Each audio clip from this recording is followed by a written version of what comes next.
Hallelujah, praise the lord. దేవుని పరిశుద్ధ నామానికి మహిమ కలుగును గాక.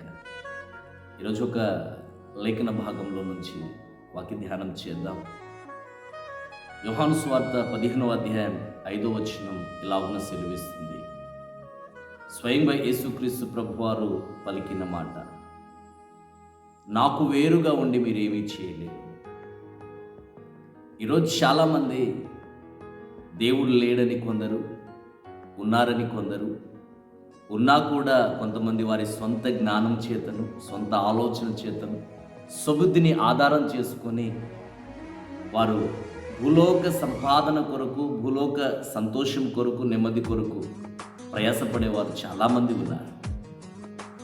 దేవుడు ఉన్నాడని, దేవుణ్ణి ఆశ్రయిస్తే మేలు జరుగుతుందని, దేవుని యందు విశ్వాసం ఉంచి ఆయనతో కలిగి జీవించేవారు కూడా కదా.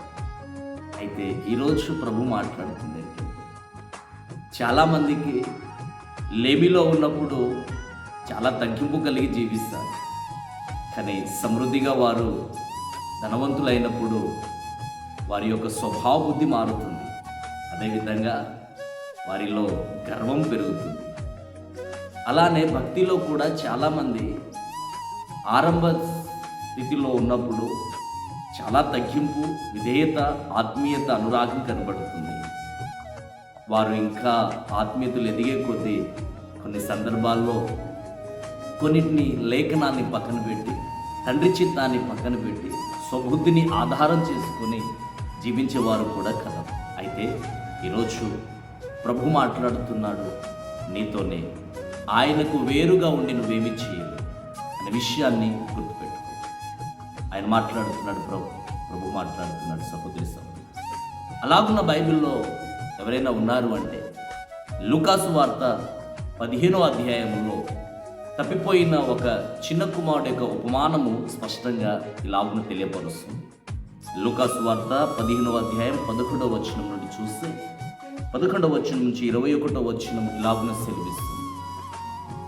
ఒక ధనవంతుని ఇంటిలో పుట్టిన ఒక కుమారుడు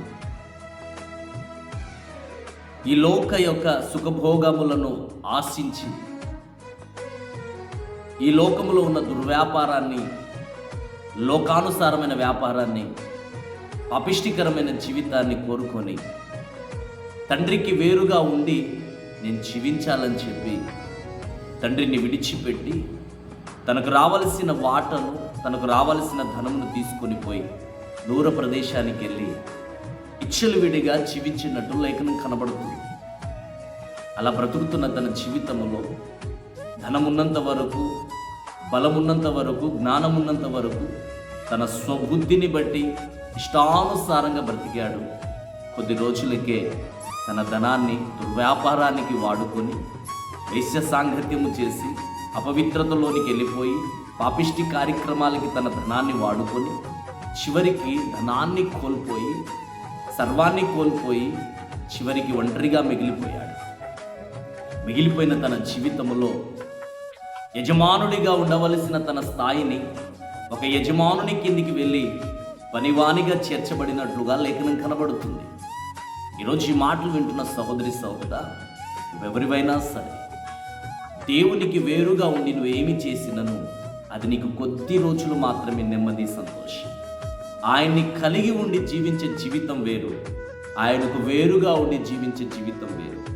కాబట్టి మాటలు వింటున్న సహోదరి సహోదరా, నువ్వెవరివైనా సరే, నీ వ్యాపారము కావచ్చు, నీ చదువు కావచ్చు, నువ్వు చేస్తున్న ఉద్యోగం కావచ్చు, నీ యొక్క పని ఏ వృత్తి అయినా, వ్యవసాయం కావచ్చు, అది ఏ పని అయినప్పటికీ ఆయనకు వేరుగా నువ్వు చేయడానికి వీల్లేదు.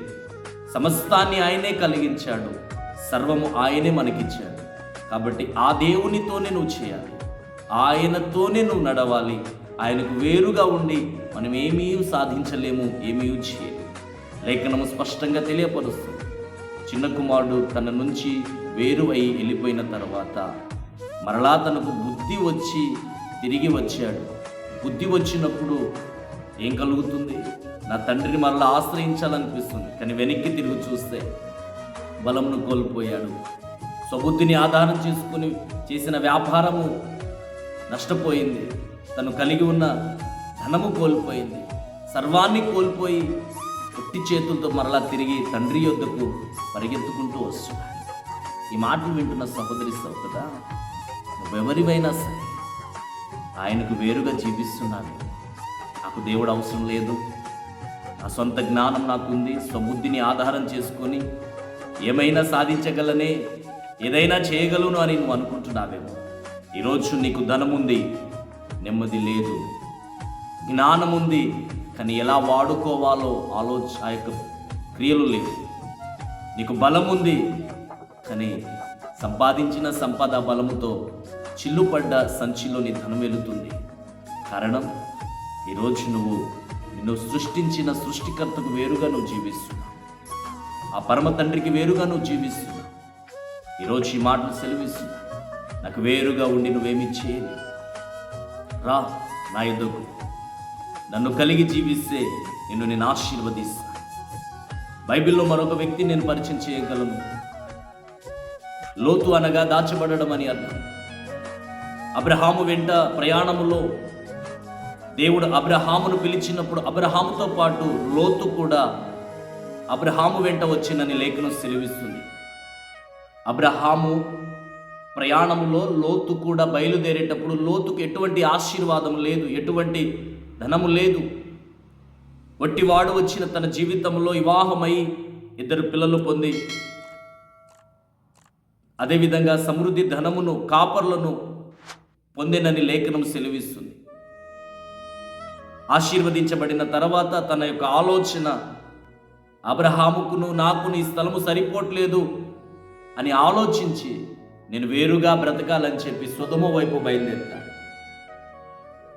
అబ్రహామును విడిచి అబ్రహామునకు వేరైపోయి సొదొమ పట్టణమునకు బయలుదేరినట్లు లేఖనములు కనబడుతున్నాయి.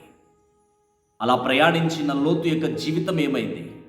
అబ్రహామును కలిగి ఉన్నంత వరకు, అబ్రహాముతో నడిచినంత వరకు, అబ్రహాము దేవుడే నా దేవుడని, అబ్రహాము ఎక్కడికి వెళ్తే అక్కడికి వెళ్తాను, అతను ఎలా బలి అర్పిస్తే అలా అర్పిస్తాను, తను ఎలా బ్రతుకుతుంటే అలానే నేను బ్రతుకుతానని అబ్రహాము నడిచిన బాటలో లోతు నడిచిన క్రమము చొప్పున తనకు ఆశీర్వాదం సమృద్ధిగా కలిగినట్టు, నెమ్మది కలిగినట్టు, సంతోషం ఆరోగ్యం కలిగినట్టు అవన్నీ పొందుకున్న తర్వాత తనలో వేరుబాటు జీవితం వచ్చింది. ఆ వేరుబాటు జీవితమే తనను సొదొమ వైపుకు నడిపించింది. అలా వెళ్ళి తను సర్వాన్ని కోల్పోయినట్టు లేఖనం సెలవిస్తుంది. వేరుగా ఉండి నువ్వేమీ చేయలేవు సహోదరి సహోదరా. దేవుని సహాయం లేకుండా, దేవుని యొక్క జ్ఞానము లేకుండా, ఆయన కృప లేకుండా, ఆయన కాపుదల లేకుండా, ఆయన అనుమతి లేకుండా ఏ నరుడు కూడా సంతోషంగా ఉండలేడు.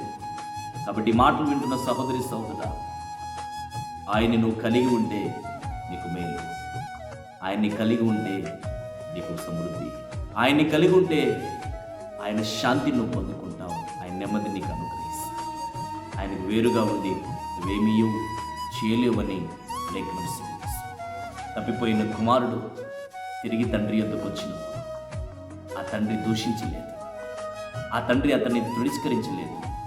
తప్పిపోయిన తన కుమారుడు వాటా సగం తీసుకుని వెళ్ళిపోయాడే, సర్వాన్ని కోల్పోయి తిరిగి వస్తున్నాడు, ఏ ముఖం పెట్టుకుని వస్తున్నావని ఆ తండ్రి అతన్ని నిలదీయలేదు. కానీ తన పనివారితో అంటున్నాడు, ఎదిగో తప్పిపోయిన నా కుమారుడు తిరిగి నా ఎద్దుకు వస్తున్నాడు, ప్రశస్తమైన తెల్లటి వస్త్రములు తీసుకొని రండి, అధికారపూర్వకమైన ఉంగరములు తీసుకొని రండి, నా కుమారుడిని నేను మరలా చేర్చుకుంటాను.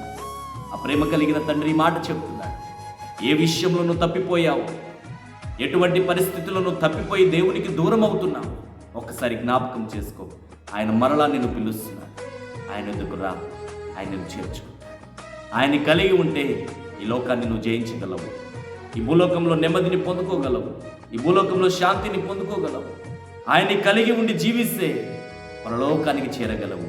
అట్టి కృప దేవుడు నీకు అనుగ్రహించునుగాక. ఆమేన్. Praise the Lord. హల్లెలూయా.